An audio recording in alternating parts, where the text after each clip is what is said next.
नमस्कार, मैं डॉक्टर रोज़ी शाह एक बार पुनः आपके समक्ष उपस्थित हूँ। आज हम बीए पार्ट थर्ड के सेकंड पेपर में नगरों के प्रकार को समझेंगे। नगर को परिभाषित करने के समान ही नगरों को विभिन्न श्रेणियों में बांटते हुए इनका वर्गीकरण करना भी एक बहुत मुश्किल कार्य है, क्योंकि प्रत्येक नगर के विकास के पीछे कोई एक कारण नहीं होता है, अनेक कारण होते हैं। जैसे बनारस, पुरी आदि नगरों के विकास में धार्मिक कारक और कोलकाता, गोवा, सूरत आदि के विकास में अंग्रेज़ों की औपनिवेशिक शासन व्यवस्था की महत्वपूर्ण भूमिका रही है। इसी प्रकार टाटानगर, कानपुर, भिलाई आदि औद्योगिकरण की देन है। प्रत्येक शहर का अपना एक व्यक्तित्व है, जीवन पद्धति है, संस्कृति है, विशेषताएं हैं। फिर भी नगरों के सुस्पष्ट और विशुद्ध प्रकारों का निर्धारण करना कोई आसान काम नहीं है। एक ही नगर में एक केवल विशेषता देखने को नहीं मिलती है, अनेक विशेषताएं देखने को मिल सकती हैं। जैसे वह नगर प्रशासन के केंद्र हैं, तो व्यापारिक गतिविधियां भी उन नगरों में संचालित होती हैं, और इसके साथ ही वह नगर दर्शनीय स्थल भी हैं। इसका उदाहरण है जैसे मुंबई। पर फिर भी प्रशासकों और नगरीय समाजशास्त्रियों ने अपने दृष्टिकोण से नगरों के वर्गीकरण का प्रयास किया है। अब हम विभिन्न आधारों के आधार पर नगरों को वर्गीकृत करके समझेंगे। सबसे पहले हम विकासीय आधार पर नगरों को समझेंगे। बर्गेल ने ऐतिहासिक दृष्टिकोण के आधार पर नगरों को 3 भागों में वर्गीकृत किया है। पहला, ऐतिहासिक नगर। इस ऐतिहासिक नगर के उदाहरण हैं मोहनजोदड़ो, हड़प्पा, पाटलिपुत्र, वैशाली आदि। दूसरा, मध्यकालीन नगर। इसका उदाहरण है दौलताबाद। तीसरा, आधुनिक नगर, जैसे दिल्ली, मुंबई, बेंगलोर, चंडीगढ़ आदि। प्रकार्यात्मक आधार। एस रोमर ने अपनी पुस्तक मॉडर्न सिटी में नगरों को 5 वर्गों में विभाजित किया है। पहला, संस्थाओं के प्रधान स्थल। ऐसे नगरों की स्थापना संस्थाओं के आधार पर की गई है।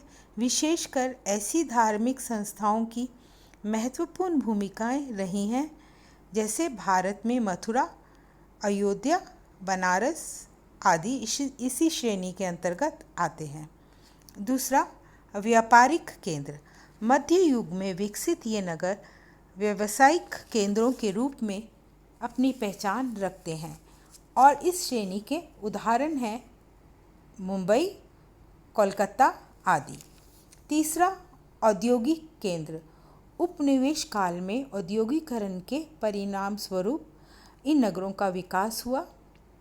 इन नगरों में कच्चे माल की उपलब्धि, यातायात के साधनों, मानव संसाधनों की उपलब्धता रही। वहीं पर ये नगर विकसित हुए, जैसे जमशेदपुर, कानपुर। चौथा, महानगरीय केंद्र। विभिन्न गतिविधियां जैसे उद्योग, व्यापार, शिक्षा तथा प्रशासन के केंद्र ये नगर अपने में कई उप संस्कृतियों को समेटे हुए होते हैं। भारत में सभी राज्यों की राजधानियां इस श्रेणी के अंतर्गत आती हैं। पांचवा, अवलंबित नगर। ऐसे नगर ऐतिहासिक कालक्रम में सबसे बाद में उभर कर सामने आए हैं। ये नगर अन्य नगरों व कस्बों पर निर्भर करते हैं, जैसे अनुत्पादक नगर मूलतः पर्यटकों के ऊपर आश्रित होते हैं, क्योंकि ये नगर पर्यटक स्थल के होते हैं। इनके उदाहरण हैं जैसे मसूरी, माउंट आबू, नैनीताल आदि।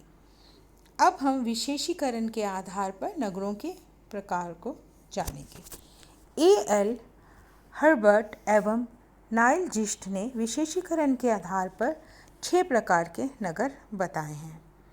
पहला, उत्पादन के केंद्र। उत्पादन के केंद्र को हम 2 श्रेणियों में विभाजित करके समझेंगे। पहला, प्राथमिक उत्पादन के केंद्र, ऐसे केंद्र जहां उद्योगों के लिए वस्तुओं का प्रथम बार उत्पादन किया जाता है, जहां कच्चे माल का उत्पादन किया जाता है, जिन नगरों की जनसंख्या का घनत्व कम होता है।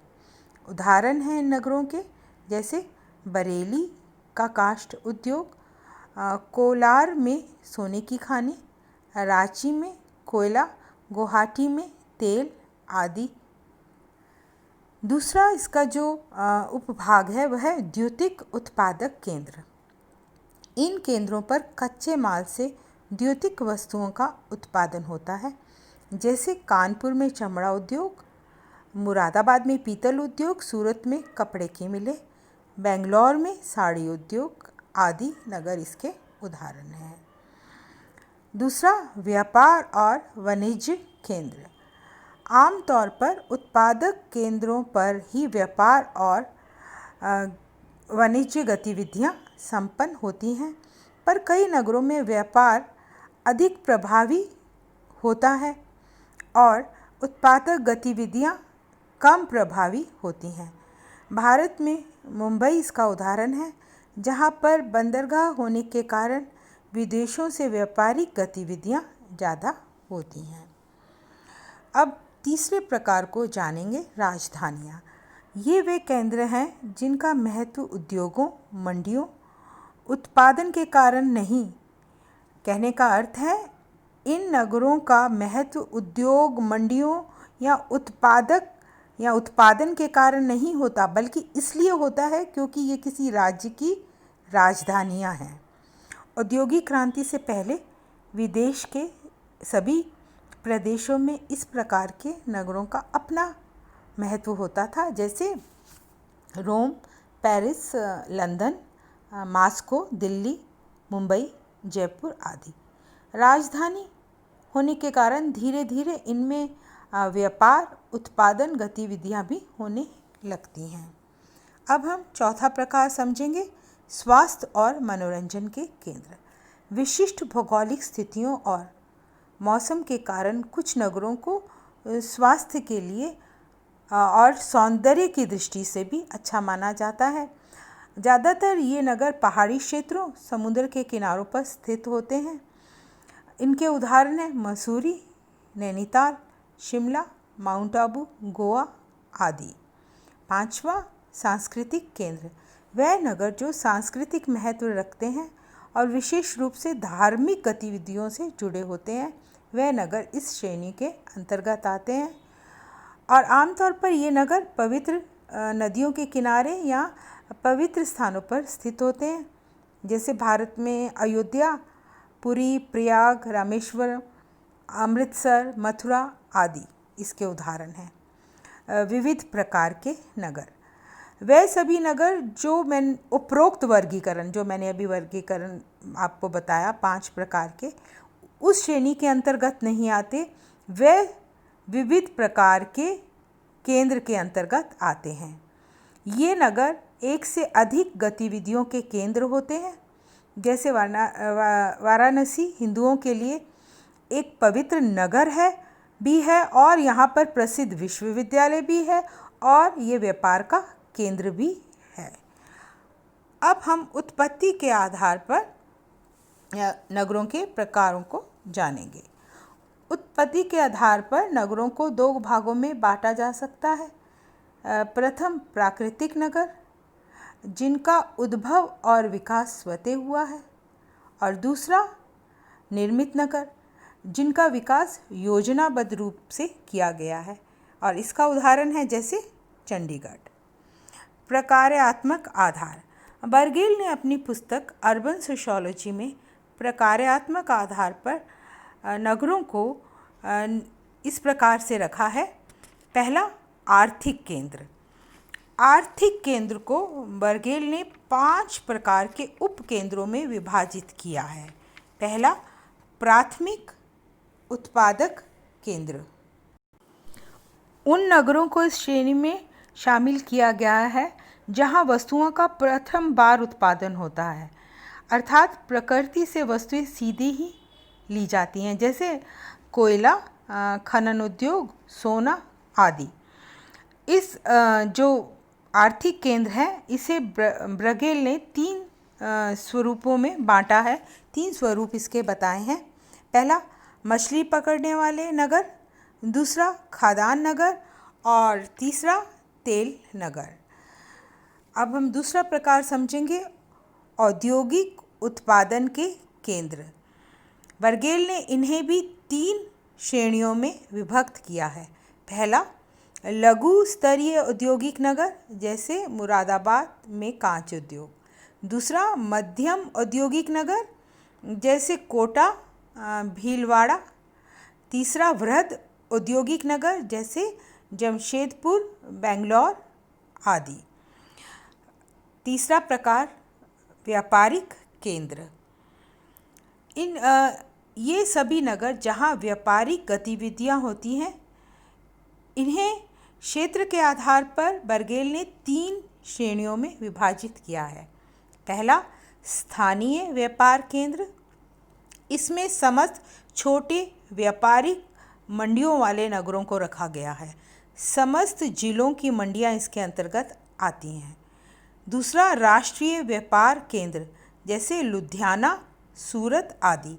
तीसरा अंतर्राष्ट्रीय व्यापार केंद्र, वह सभी शहर जहां अंतर्राष्ट्रीय व्यापारिक गतिविधियां संपन्न होती हैं, भारत में दिल्ली, मुंबई, कोलकाता आदि।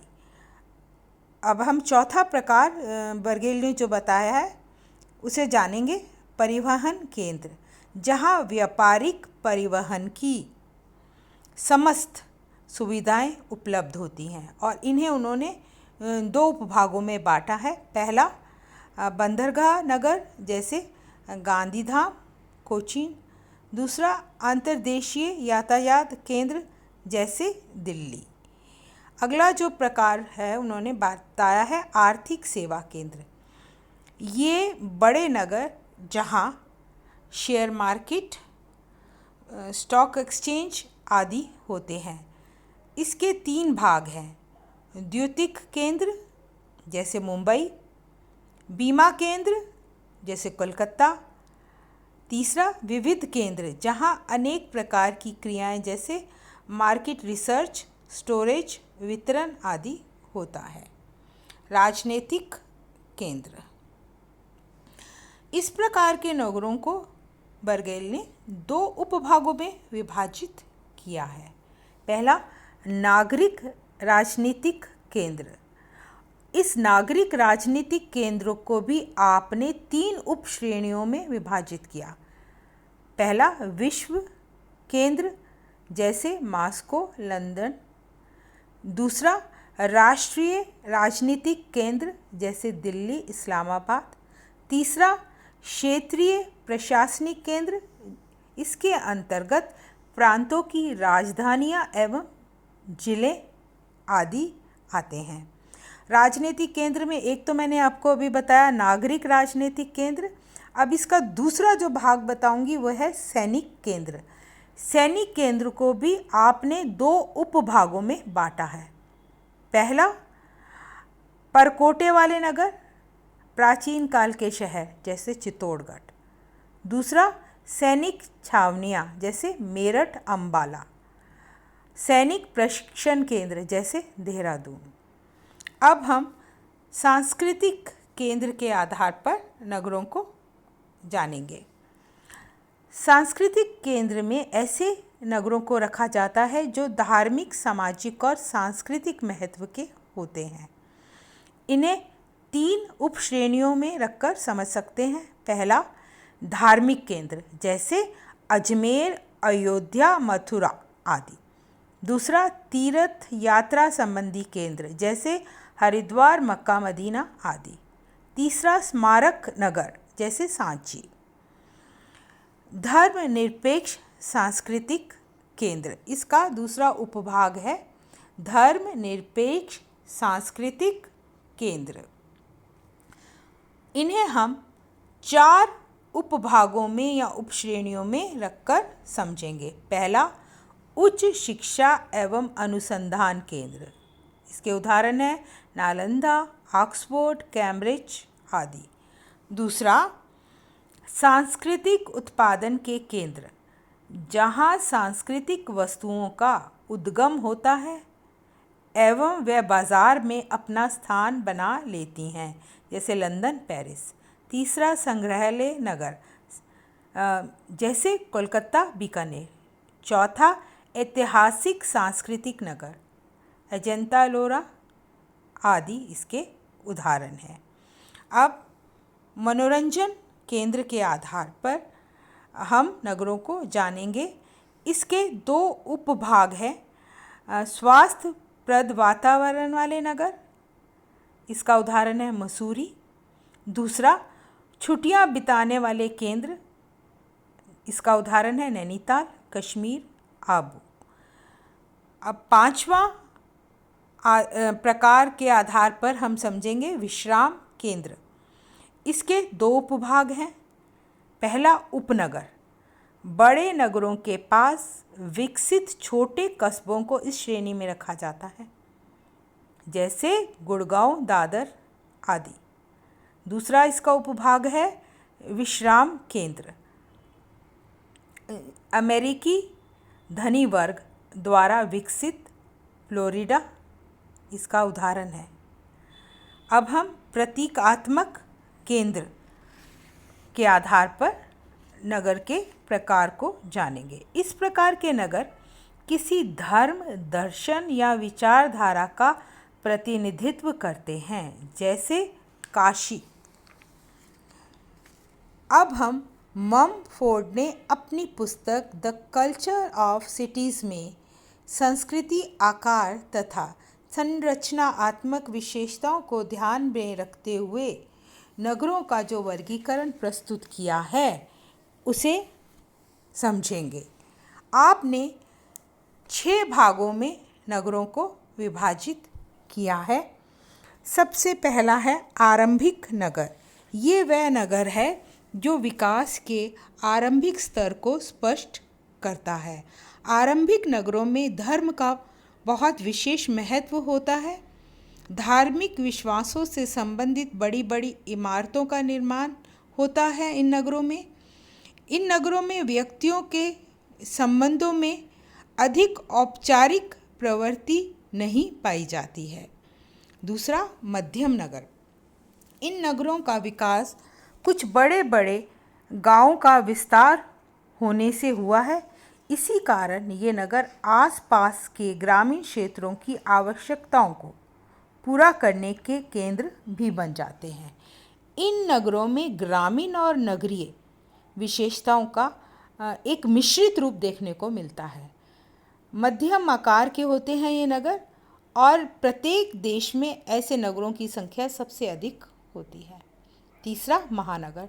जब एक ही स्थान पर यातायात, पीने का पानी, मनोरंजन की सुविधाएं, व्यापार आदि के साथ शिक्षण संबंधी सुविधाएं उपलब्ध होती हैं तथा ऐसे स्थान महानगर के रूप में विकसित हो जाते हैं। इन नगरों की जनसंख्या लेकिन बहुत अधिक होती है तथा निवासियों के बीच संबंध हित प्रधान होते हैं, स्वार्थ पूर्ति के होते हैं। अक्सर ये नगर राजनीति का भी केंद्र होते हैं। चौथा, विशाल नगर। इनका आकार महानगरों से भी बड़ा होता है। व्यापार का केंद्र होने के साथ साथ यहाँ सैन्य शक्ति का भी केंद्र होता है।